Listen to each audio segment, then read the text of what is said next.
రంగారెడ్డి జిల్లాలో ఫార్మాసిటీ బాధిత రైతులు ఆందోళన చేపట్టారు. ఎన్నికల సమయంలో ఇచ్చిన హామీల ప్రకారం భూసేకరణ రద్దు చేయాలని డిమాండ్ చేస్తూ ఎమ్మెల్యే మల్రెడ్డి రంగారెడ్డి ఇంటి వద్ద ఫార్మాసిటీ బాధిత రైతులు ధర్నా చేపట్టారు. తమ భూములకు అన్ని హక్కులు కల్పించాలని బైఠాయించారు. వెంటనే ఫార్మాసిటీ జీవోను రద్దు చేయాలని డిమాండ్ చేశారు.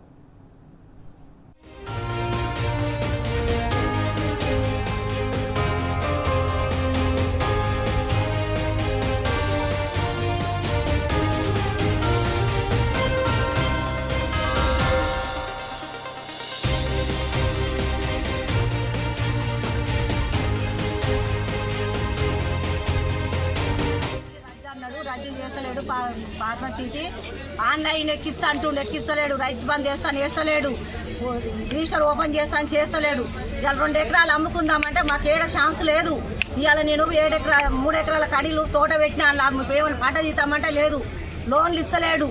ఆన్లైన్లో ఏ పేపాలు వెళ్తలేవు. మేము రోడ్ మీద బతుకులైనా రోడ్ మీద కుక్కలమైనా ఇవాళ ఈయన ఇంటికి వచ్చి అన్ని షోలో పువ్వు పెట్టి 12 మంది రాంది అన్ని మాట్లాడి ఎక్కిస్తా అంటుండు. మాకు ఇవాళ ఏ ఆన్లైన్ ఎక్కించినాక రిజిస్టర్ ఓపెన్ అయినాక మేము ఇచ్చే కదలమంటే కదము.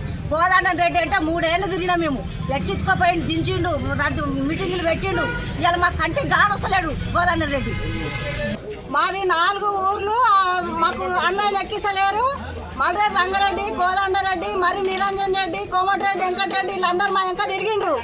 సీతక్క, బట్టి క్రమార్కి వీళ్ళంతా మా వెంక తిరిగిన వాళ్ళే. తిరిగి వాళ్ళు ఉద్యోగాలు చేసుకుంటారు. మా రైతులు ఆగం చేస్తుండ్రు. మరి రైతులు ఆగం చేసి మమ్మల్ని మల్రెడ్డి రంగారెడ్డి ఇంటికి వస్తే ఇప్పుడు ఏమి ఇచ్చిండు? ఉండు చోలో పువ్వు పెడతాను చెట్టు పోయిండు ఇంట్లో వాడు రాక. మేము ఎట్లా బతకాలి? మాకు ఆన్లైన్ ఎక్కియాలి, రిజిస్ట్రేషన్ సాఫ్ చేయాలి. ఆన్లైన్ ఎక్కించి రిజిస్ట్రేషన్ సాఫ్ చేసినాక వీడికెళ్ళి మాత్రం మేము గదలము, మేము పోము. మమ్మల్ని ఏ శిక్ష